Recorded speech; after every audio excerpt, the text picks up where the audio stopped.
and you bring us in. Right, welcome back to the Morning Bell. My name is Joanne, of course, together with Raj Arya.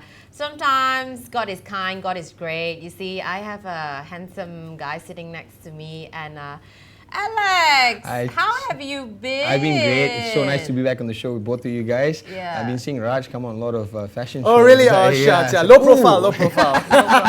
He's got swag, lah. He's getting like the Thank swag. you, thank These you. Facebook pictures, only swag is happening. I'm like staying at home. What's happening there? Looks like now I'm the one being interviewed. The focus on me.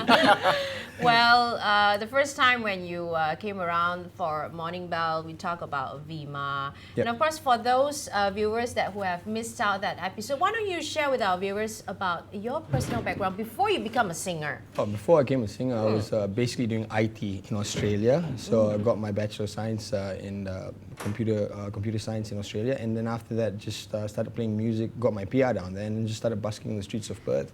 Coming back, working a bit with Ella, Faisal Tahir, a few other people in the industry, and then just like the studio life, how you just start, assistant director, you start off, you just start making tea for them, and then you and me arrange your shoes and stuff like that. And then you slowly go up and build your way up, you start from the very bottom. So, and then I told my mom, I said, okay, I've done all of this. I said, office life is not for me, so I'm going to go into music. And I've always had a passion, like composing stuff or the fine arts and just theatre and stuff like that. It's just a part of me, I think, a characteristic that you're sort of born with. Everyone likes something different, So I just followed what I wanted to do pretty much from there, and came back and started working in studios, and now I'm affiliated with Tune Studios. So, but this album's got nothing to do with them. This was an album that was 3 years in the process, and just started joining award shows and coming on talk shows like this and promoting the album. And the great thing is, through all that hard work and perseverance, you reach a fantastic milestone earlier this year. We were talking about Vima 2000, where you won one of the awards, right? Yes, that was amazing, because the first thing that Siva got us to perform on the show was really good, and the band that I was playing with was called Revival,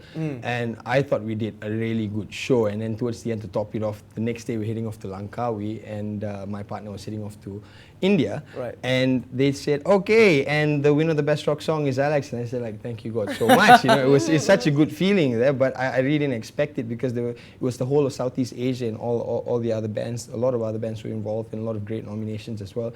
So I think everyone has a time to shine, and I was very blessed to be given this opportunity, so I just used it to the fullest, and I think a few doors will open after that certain incident. What was the winning song? Look Into the Sky, that's right. Yeah. And what inspired you with regards to composing that song? Look Into the Sky was very funny. It was talking about being a naughty guy and being down. So different verses there. There's one part there. Mommy's boy needs a day job. He's got no money, and he's got the blues. So it was personal experience. Perhaps, something from the heart, something. Yeah, because you're sitting there and like, I need to come up with a song now. Where is it coming from? And then you just go through all these other stuff, and then look into the sky, and you'll find a better day. And it's just lifting up hopes of everyone, And it's one of those songs that I think you just sort of have to write out of you. And I think being a musician, I think you have to be honest to yourself, not try and force yourself to write something that's a bit different. Just, you know what you feel like writing at that point in time. But then, if I tell you, if you write something that can sell, but it's not your style, how do you take Okay, now we're going into jingles and stuff. I went through that process as well, that you go there and say, this song is fine, it's going to sell. And that's where a producer jumps in, and then you don't want to let them stop this baby. But that's the whole fighting and the whole ego part in the studio, which is awesome.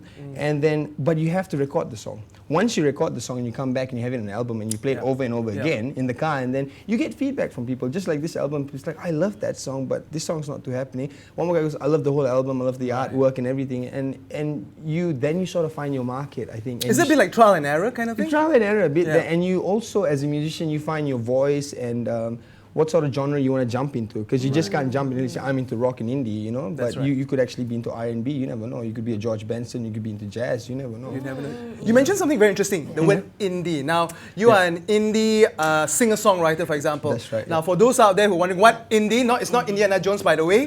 Can you just share with us? Indie is basically the indie scene. It's not mainstream stuff. It's stuff that you write, and that it's like people that are out there without actual labels, and they have their own labels and stuff. So that's pretty pretty much the indie scene, you know. So like if you write mainstream stuff and like I can't mention names and stuff like that.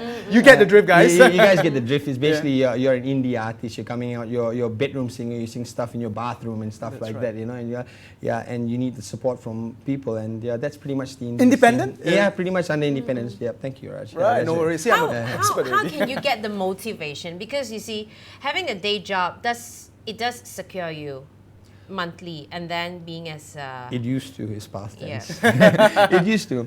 To answer your question, like you would have a secure job and like with insurances and stuff like that, but then you wouldn't if it's not along with your dreams and what you want to do. It's gonna burn your soul up. It's gonna eat you. I'm telling you, you know. And you be driving a good big car, but in this line that I'm doing right now, you still gotta strive. There's no actual way, you know. I'm sure you both of you all know that from personal experience. There's no actual way that I get up there.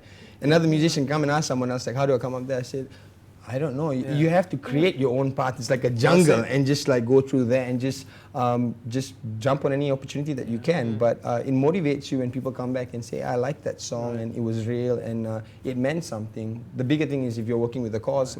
Alex, I can totally relate with you with regards to that. I mean, of course, it's important to put food on the table. That's why we still have to eat and all that. But I guess more importantly, because you're going to do this for the rest of your life, hopefully it's something you're passionate about. Definitely. As opposed to getting the money, but totally going through, how do you say, hell every single day, forcing yourself to do something which you don't enjoy doing. Probably you have to think of whether to have headache today, tomorrow, diarrhea, and the next day coming up with something.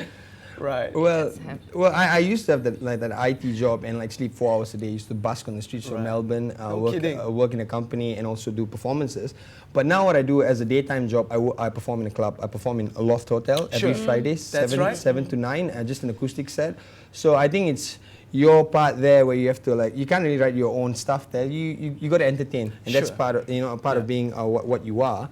And just remember that's your job, because as a vocalist, and you have to sing. You have to sing every day. You know, like the famous Roslan Aziz once said, "Professionals perform." Period. Right. Full stop. Yeah, full stop. That's it. So, what's the most significant musical influence to make you who you are today? You go through different artists and stuff like that. But I love Queen. I love Freddie Mercury. I'm a big fan of Queen. Love Led Zeppelin. You know, I love Hendrix and stuff. But Queen was an entertainer who brought opera into it and theatre into it. You know, it was his job to entertain as well. He's a great entertainer. You know, I love him despite whatever past history he has. You know, but yeah, Queen. I still listen to Queen, and they've captured the magic. He's left his trademark in the world. That's right. So even till today. Even till today. So many years later. And you just listen to his songs, I can relate to that. And now I want to have a mustache too. You know? Wear short, skimpy pants.